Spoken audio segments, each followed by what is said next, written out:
მე ახლა სასტუმრო რუმში მოვედი, ვალერის ველოდები. მივდივართ იქ, სადაც მალე უდაბნო რუმსი იქნება. ალბათ არც გაგიკვირდებათ ამ ადამიანების განსხვავებულ ქართულ ბრენდს ქმნიან, იყვნენ ავტორები სასტუმროსი უდაბნოში და იყოს ფერმა სასტუმროში.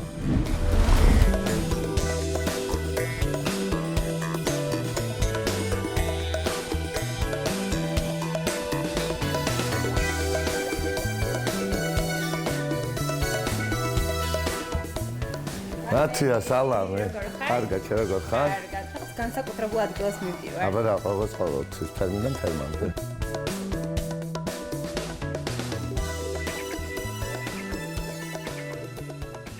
ძალიან საინტერესოა თბილისი რუმსის, ყაზბეგის რუმსის, უკვე ბათუმი რუმსის, მაგრამ როგორ გაჩნდა იდეა, რომ აი აქ უდაბნოში გაგიკეთებინათ სასტუმრო და სულ სხვა კონცეფციით. აგროტურიზმის მიმართულებით. იცი რა არის? თემურის ყოველთვის ჰქონდა იდეა, რომ სოფლის მეურნეობაში ჩაედო ინვესტიცია. ეს არის ადგილი, სადაც ამხელა მასშტაბის პროექტი არ განხორციელებულა. 7000 ჰექტარის მიწა, რომელიც ესე შეკრული ერთად ძალიან იშვიათია, რომ საქართველოში არ იყოს. ამიტომ იყო ეს, რომ ეს არის უდაბნო და რეალური უდაბნო იყო კომუნისტების პერიოდშიც კი არ მორწყულა და არ დამუშავებულა მიწა. თემურმა გააკეთა უდიდესი ინვესტიცია. უდაბნოში წყალი შეიყვანეთ? უდაბნოში შევიყვანეთ წყალი, კი, ნამდვილად შევიყვანეთ წყალი და რომელიც არის ალბათ 22 კილომეტრამდე შემოდის წვეთოვანი სისტემები, რომელიც რეალურად არის ერთ-ერთი ყველაზე დიდი ჩვენი წარმატება. მახსენდებოდა Walt Disney, როდესაც ჩავიდა ტერიტორიაზე და ყავდა ჩაყვანილი რამოდენიმე თავის პარტნიორი და რო უთხრა რომ ხედავთო აი აქ ხედავთო საქანელებს აქ ხედავთო ატრაქციონებს და ესენი მოტივებდნენ და ვერ ხედავთო და ძალიან ცუდია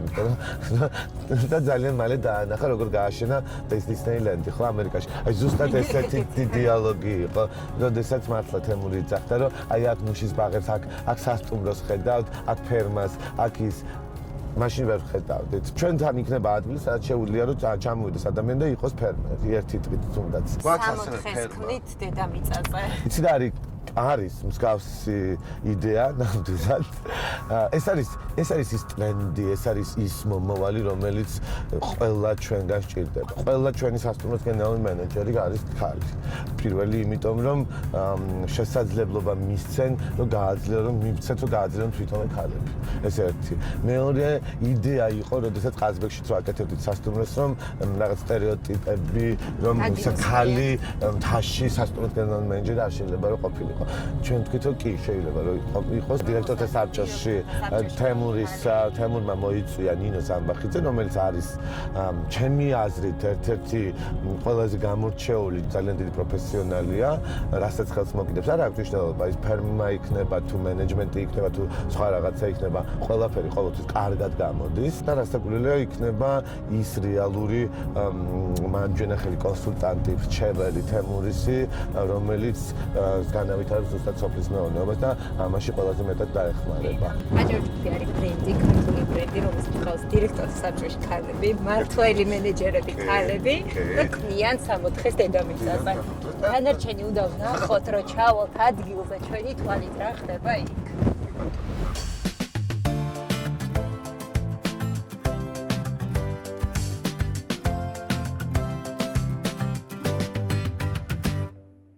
ნათია მოვედით ჩვენს ჯადოსნურ უდაბნოში. ნინო უნდა გავიცნოთ ნინო უნდა გავიცნოთ აუცილებლად. ნინო არის სათაურობის დირექტორი, ვინც უწევს მენეჯმენტს იმ უდიდეს გუნდს ჯარს ამ. გოგო ამერიკიდან პირდაპირ უდაბნოში. ამერიკიდან უდაბნოში, რომელიც შემოუერთდა ჩვენ ჯგუფს 2 წლის წინ, როდესაც დავიწყეთ უდაბნოს პროექტი, მე მაშინ ვთხოვედნო, წამოსულიყო და უდაბნოს პროექტი ჩაეპარებინა. ნინო, რომელიც ცოტა ხანში თან გახდება დედა. დედა. სალამი. მოვიყვანე ადამიანები, რომლებიც ჩვენი საიდუმლო მინდა რომ გავარდო. ავიდეთ ხო, უნდა აუცილებლად ველოდები, გამოყვევით, ვიწყებთ 64-ში მოგზაურებას, რომლის მასშტაბებსაც ალბათ ნელ-ნელა აღვიქვათ. სად მიდივართ, ნინო? ეხლა მივდივართ ნუშის დაკრეფას, რომ კრეფის პროცესით რომ განახოთ. თქვენ თვითონაც მიიღებთ მონაწილეობა. ეს არის ჩვენი პირველი მოსავალი თან. ჩვენი პირველი მოსავალი ნიშანს ეძახიან. ნიშანი, ხო. ძალიან ცოტა არის. კარგი ხელი მაქვს. და ყოველ წელს ეს რა თქმა უნდა, რა თქმა უნდა გაიზრდება. ნებისმიერ ტურისტს ექნება შესაძლებლობა მოსავლის აღების დროს ჩამოვიდეს, მიიღოს მონაწილეობა და შეუძლია ეს აღებული მოსავალი შეისყიდოს და რა წაიღოს. თქმა უნდა, რა თქმა უნდა, საქართველოშიც რა თქმა უნდა გავუკეთეთ ამ ნუშს, მაგრამ ნუ საბოლოო ჯამში ეს სრულ სხოიერობაზე გავალთ. ექსპორტზე გინდა რომ გავიტანო. ჩვენთან ძალიან დიდი პრობლემა არის აგრონომების. არ იყო ყოველთვის მოთხოვნადი სპეციალობა და მოთხოვნადი პროფესია, აქედან გამომდინარე ამ მიმართულებით განათლებაზეც ვიფიქრეთ. ეს არის აჭარა ჯგუფის აკადემია, რომელიც რამოდენიმე სკოლისგან შედგება, არის კულინარია და ასევე აგრონომია. ძალიან ბევრი კარგი შემეცნებითი მიმართულება ექნება ამ ადგილს, იმიტომ რომ ახალგაზრდა ბავშვები ისწავლიან აუცილებლად. ეს არის მომავალი, საქართველოს მომავალი არის სოფლის მეურნეობა, არის ტურიზმი, ამ პოტენციალის რაღაცა ძალიან პატარა პროცენტი გვაქვს მხოლოდ ათვისებული. გამოთქვას ფერმიდან სუფრამდე ამართლებთ ნამდვილად და ეს ახლა ჩვენ ერთად უნდა ვნახოთ და ამ პროცესში ჩვენ ჩავერთვებით მე და ვალერი ერთად და ნინა იქნება ჩვენი წინამძღოლი. ნინა იქნება ჩვენი მეგზური.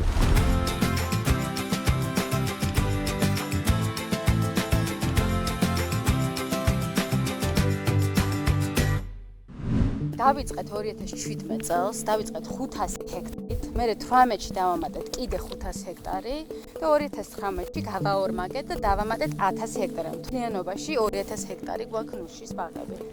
გვაქვს იტალიური და ესპანური ჯიშები გაშენებული. სანერგვე გვაქვს დაახლოებით 100-150,000 ენერგი ძირი ჩამოვიტანეთ და ჩვენთან გამოყავს ჩვენი ენერგი და გვინდა რომ ეტაპობრივად ეს ბაღი ნელ-ნელა გავზარდოთ. ჩამოვიტანოთ ესპანეთიდან და აქვე იყოს და შესაძლებლობა. ჩვენ თვითონ კი და შესაძლებლობა რომ თუნდაც მე სხვებმაც რო გააკეთონ რომ აღარ დაჭირდეთ წასვლა ესპანეთში ან იტალიაში ნუ ენერგიის ჩამოსატანა და აქვე კონდეს იმის საშუალება რომ ეს ვიყიდოთ. ჩვენთვის ძალიან მნიშვნელოვანია რომ მარტო ჩვენ კი არ გავზარდოთ ბაღები, ანუ გარშემო სხვამაც გააშენოს ბაღი, როგორც ვალერემობდა ეს აკადემიის შექმნის ერთ-ერთი მიზანი სწავლოთ ყველას, ანუ არ არის აუცილებელი ჩვენ ვიყოთ სპეციალისტები ყოველთვის, ხოებმაც ისწავლონ, გააშენონ სხვებმაც და საქართველო გახდეს ერთ-ერთი რაღაცა. ნუშის დიდი მწარმოებელი ქვეყანა. ყველაზე მაგარი ამბავია, პირველი მოსავალი უნდა მოუკრიფოთ. უნდა დავფიქროთ. თავიფიქროთ უნდა რომ შევჭამთ გავსი. საიდან დავიწყოთ, აბა ვალერი? რამდენ ტონას ელოდებით მოსავალს? თითო ჰექტარზე სრულ ცხოვრებაზე ველოდებით დაახლოებით 2-დან 2, 2-დან 5 ტონას ჰექტარზე. რამდენი ადამიანია დასაქმებული? მთლიანობაში დაახლოებით ადგილობრივი ესე 400-ზე მეტი ადამიანი ყავს დასაქმებული ყოველდღიურად ადგილობრივი მოსახლეობა გარშემო სოფლებიდან, უდაბნოდან, საგარეჯოდან, კრასნოგორკიდან, სართიჭალიდან და მუდმივი თანამშრომელი 60. ძალიან მაგარია. ძალიან ეს არის სივრცე, სადაც გასაქმებენ, გასწავლიან და მომავლის პროფესიას განდობენ. აბსოლუტურად. პროფესიას, რომელსაც კიდევ ერთხელ ყველაზე მეტად იქნება მოთხოვნადი იქიდან გამომდინარე, რომ დღევანდელი ცხოვრებაც იცვლება რა და პანდემიამ დაგვანახა, რომ ნამდვილად იცვლება რაღაცეები, პრიორიტეტები ყოველ შემთხვევაში მსოფლიოში. აქედან გამომდინარე, სოფლის მეურნეობა არის ისეთი პრიორიტეტი, რომელსაც დარწმუნებული ვარ, რომ იქნება ყველაზე მოთხოვნადი. მეგონი უნდა ვანახოთ, ნახეთ როგორებია. აუცილებლად. ძალიან მარტივად. და უნდა გავსინჯოთ აქვე ქვები. და ეს ყველაფერი არის უდანაკარგო. ის მწვანე ჩენჩო როგორც ჩვენი კამეჩების საჭმელად და ამას ჭამენ და არის პროტეინები და ძალიან დიდი ვიტამინებია ცხოველისთვის. ვალერი, ეხლა და მე არ ჩერდები ჭამ. მივატოვებთ ასე რომ უდანაკარგოა ეს ყველაფერი. სუპერ, უნდა წავიდეთ, მეგონი კამეჩები ვნახოთ. წავიდეთ, ვნახოთ კამეჩები.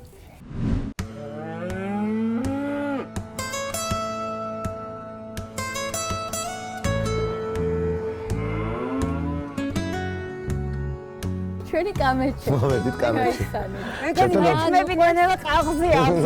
რომლითაც სპორტ კამერა. ხო, ფოტო გადაღებაზე გიშლებიან. იტალიდან ჩამოვიყვანეთ წინა ზამთარს. კახელი კამეჩები. კახელი კამეჩები. იტალიდან პირდაპირ კახეთში. კი, ძალიან ბევრი შრომა არის ჩადებული, იმიტომ რომ ძალიან კარგ პირობებში იძნო თავი. და ბედნიერები იყვნენ და მე ბედნიერები რო არიან ბედნიერად გაძლევენ ბევრად გემრიელ ძეს. ძე მიდის აჭარჯგუფის სხვადასხვა ობიექტებზე, ვაკეთებთ მაწონს, მოსულგუნს, როსაც გადააგემოვნებთ თქვენ. ყველაფერს, რასაც სტამბაში ძის პროდუქტები ჭამთ, აი აქედან მოდის.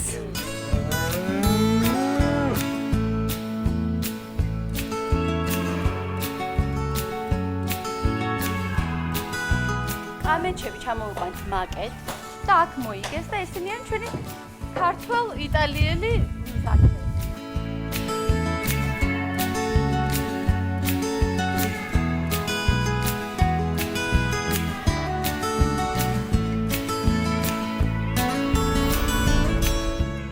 ხებიც ჩამოვიყვანეთ. ესეც ევროპელები არიან. ევროპელი, იტალიელები არიან, ალპური ესეთი ჯიში. და ესენიც მაკეტ ჩამოვიყვანეთ, აქ მოიგეს. ამის რძის ყველსაც მე დააგემოვნებთ აუცილებლად. აუცილებლად დავაგემოვნებ, უკვე ყველს ვაწარმოებთ.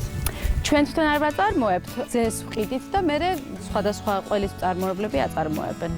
ძალიან ლამაზები არიან. ძალიან.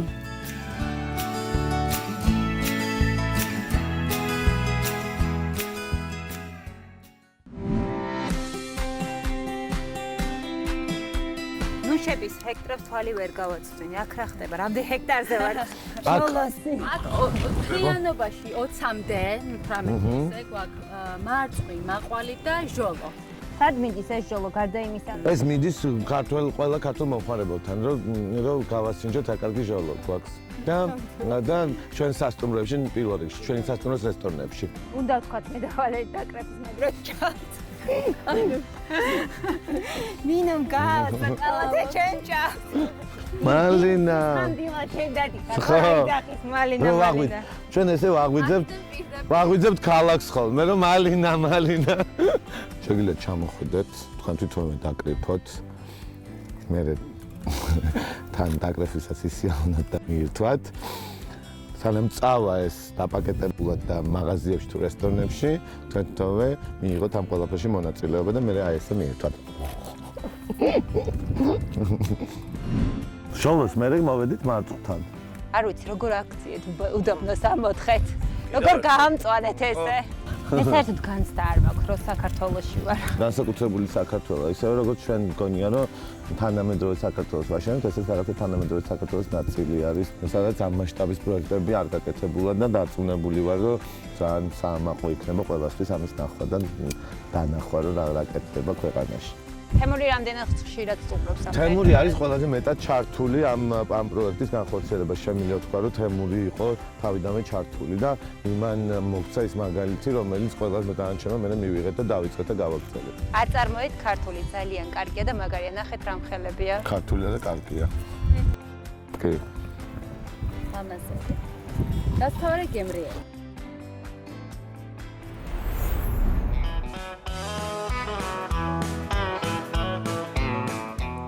ფერმიდან სუფრამდე, ის არ დავკვირვეთ, ხა არის აქ. აქ არის ყველაფერი ის წარმოდგენილი, რაცაც დღეს გვაქვს. პირველ რიგში ყველაზე მნიშვნელოვანი ნუში. ნუში, რატომ დაკრიფეთ? რომ ის მე ჭამეთი არ დავკვირვე. მარწყვი, იქ ცოტა მაყვალიც არის და პომიდორი ცატასთან გვაქვს მოყვანილი. დასთავარია ძის პროდუქტი. ძის პროდუქტი. ჩვენი კამეჩის და თხის.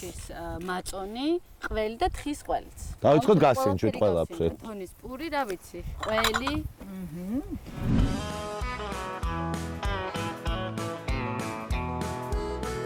მიაგვჩები. გადაწყდა.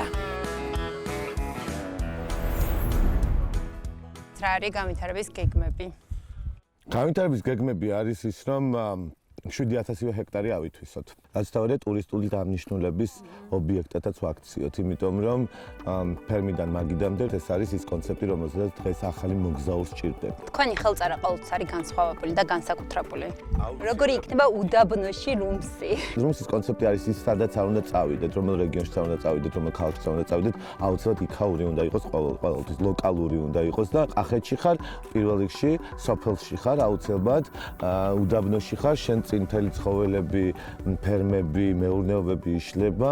ეს იმდენად ახლოს არის თბილისიდან, რომ შეგვიძლია რომ არა მხოლოდ დასაჩენ, მთელი დღის გასატარებლად უგემრიელესი რესტორნები, სადაც ჩვენივე პროდუქტი იქნება. მე მართლა არ ვიცი ამის მერე რა უნდა გააკეთოთ, მაგრამ მე ველოდები რომ კიდევ გაგვაუცებთ. სურპრიზები იქნება კიდევ ერთხელ, ხედვები გვაქვს ძალიან ბევრი, იდეები გვაქვს ძალიან ბევრი. თემური გვაძლევს იმის შესაძლებლობას, რომ კიდევ უფრო მეტად მოვიტანოთ ეს იდეები და კიდევ უფრო მეტი ახალი იდეები განვავითაროთ. დღეს რაც ვნახე, ვიფიქრე რომ მე რო გარდავიცვლები, ჩემთვის 64 ესეთი იქნება. თუ გინდათ რომ 64-ში მოხვდეთ, აქ უნდა მოხვიდეთ აუცილებლად. ყველა დაპატიჟებული ეს ყველასთვის არის გაკეთებული. გუნდი, რომელიც ალბათ აგროტურიზმში თქვენს განსაკუთრებულ სათქმელს იტყვით. აუცილებლად დარწმუნებული ვარ რომ ვიტყვით და დარწმუნებული ვარ რომ ამას უდიდესი მომავალი აქვს. ეს არ არის მხოლოდ აჭარა ჯგუფის პროექტი, ეს არის ჩვენი ქვეყნის პროექტი, ეს არის პროექტი, სადაც საქართველოს კიდევ ერთხელ დაჯდება მსოფლიო რუკაზე, დარწმუნებული ვარ და კიდევ ერთხელ თქვენი ხმებით ელჩები ამას. და ჩვენი ხმებით ამას ელჩები. კი, ნამდვილად.